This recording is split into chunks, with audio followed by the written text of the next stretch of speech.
कैसे हम अपनी ज़िंदगी में खुश रह सकते हैं बिना किसी चिंता या फिक्र के।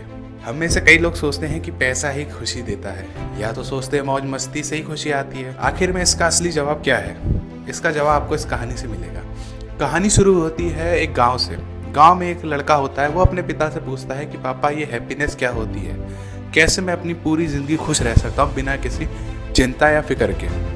लड़के का पिता उसे कहता है कि बेटा इसका जवाब तो मुझे नहीं पता, क्योंकि अगर इसका जवाब मुझे पता होता तो आज मैं भी खुश होता बहुत। लड़का उदास हो जाता है ये जान के कि उसके पिता को इसका जवाब नहीं पता। फिर लड़के का पिता उसे कहता है कि इसका जवाब तुम्हें सिर्फ एक ही आदमी दे सकता है, वो है हमारे गाँव का राजा। उसे वैसे ही लोग किंग ऑफ हैप्पीनेस कहते हैं। लड़का खुश हो जाता है कि उसके जवाब देने वाला आदमी उसे मिल चुका है। लड़के का पिता उसे उस राजा के महल भेज देता है। राजा का महल एक ऊंचे पहाड़ पे होता है। लड़का जैसे ही पहाड़ की चोटी पे पहुंचता है, वो देखता है राजा के महल के सामने एक बहुत लंबी लाइन लगी हुई है, और लाइन में सबसे आगे राजा खड़ा है जो सबको कुछ ना कुछ बांट रहा है। किसी को पैसे दे रहा है, किसी को खाना दे रहा है, किसी को कपड़े दे रहा है। लड़का भी उसी लाइन में लग जाता है। जैसे ही लड़के का नंबर आता है, राजा उससे पूछता है कि बताओ तुम्हें क्या चाहिए, धन चाहिए, दौलत चाहिए, कपड़े चाहिए या खाना चाहिए। लड़का मुस्कुरा के कहता है उससे कि मुझे इनमें से कुछ नहीं चाहिए, मुझे तो सिर्फ ये जानना है कि खुश रहने का राज क्या है। राजा उसे बोलता है इसे बताने में तो मुझे समय लग जाएगा और लाइन बहुत लंबी है। राजा उसे कहता है कि तुम 1 घंटे बाद आना, तब तक तुम मेरा ये महल देख लो। लड़का जैसे ही महल देखने जा ही रहा होता है, राजा उसे फिर वापस बुलाता है और उसे कहता है कि ये चम्मच लेते जाओ, इसमें मैंने नमक डाल दिया, ध्यान रखना कि इसमें से नमक ना गिरे। राजा फिर उसे महल देखने के लिए भेज देता है। 1 घंटे बाद वो लड़का महल देख के वापस आता है। राजा उससे पूछता है कि बताओ तुमने महल में क्या क्या देखा। लड़का बहुत खुश हो रखा होता है, क्योंकि उसने ऐसी ऐसी चीज़ें देखी होती है जो उसने अपनी ज़िंदगी में कभी नहीं देखी।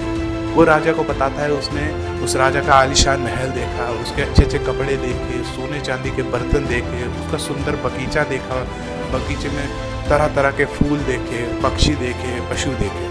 राजा ये सुन के बहुत खुश होता है। राजा फिर उससे पूछता है कि वो चम्मच दिखाओ जिसमें मैंने नमक डाल के दिया था। लड़का जैसे ही वो चम्मच राजा को दिखाता है, वो देखता है कि चम्मच में तो नमक है ही नहीं। राजा उससे पूछता है इस चम्मच का नमक कहाँ गया। लड़का उसे बताता है कि उसका ध्यान तो चम्मच पे गया ही नहीं जब वो महल देख रहा था। वो महल की खूबसूरती में इतना खो गया था कि उसका ध्यान तो चम्मच की तरफ गया ही नहीं। यह कह के लड़का उदास हो जाता है, क्योंकि वो काम कर नहीं पाया जो राजा ने उसे कहा था। राजा उसे कहता है कि उदास होने की कोई बात नहीं, इसके पीछे मेरा एक और महल है, तुम उसे देखने जाओ, मैं फिर से तुम्हें ये चम्मच दे रहा हूँ उसमें नमक डाल के। इस बार ध्यान रखना कि चम्मच में से एक भी दाना नमक का ना गिरे।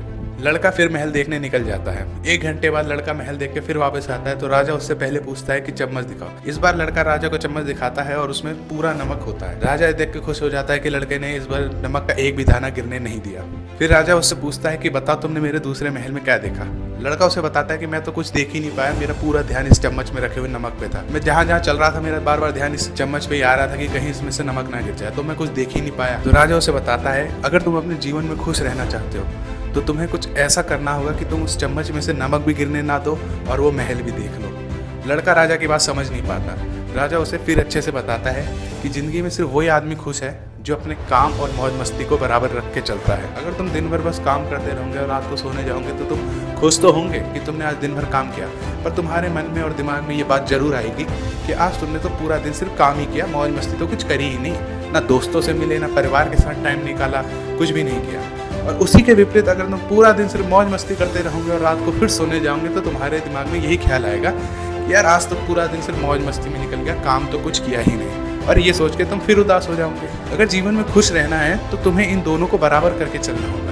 अगर इसमें से कुछ भी ऊपर नीचे होता है तो तुम शायद खुश ना रहो। इसी तरह राजा ने उसे खुश रहने का राज बताया। तरह दोस्तों हम भी अपने जीवन में ऐसा ही करते हैं कि कभी कभी हम बहुत दिल लगा के काम करने लगते हैं और मौज मस्ती करना तो भूल ही जाते हैं, और कभी कभी हम सिर्फ मौज मस्ती करने लगते हैं और काम पे ध्यान देते ही नहीं। और हमेशा दिन के आखिरी में हम अफसोस ही करते हैं कि आज सिर्फ काम ही किया या फिर आज सिर्फ मौज मस्ती ही करी। अगर हमें भी अपने जीवन में खुश रहना है तो हमें अपने काम और मौज मस्ती को बराबर रखना होगा।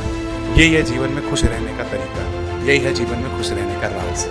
अगर आपको कहानी अच्छी लगी तो वीडियो को लाइक करें और कमेंट करके बताएं आपको कहानी कैसी लगी। चैनल को सब्सक्राइब करें ताकि हम आपके पास नई नई कहानियाँ लेके आते रहें। धन्यवाद।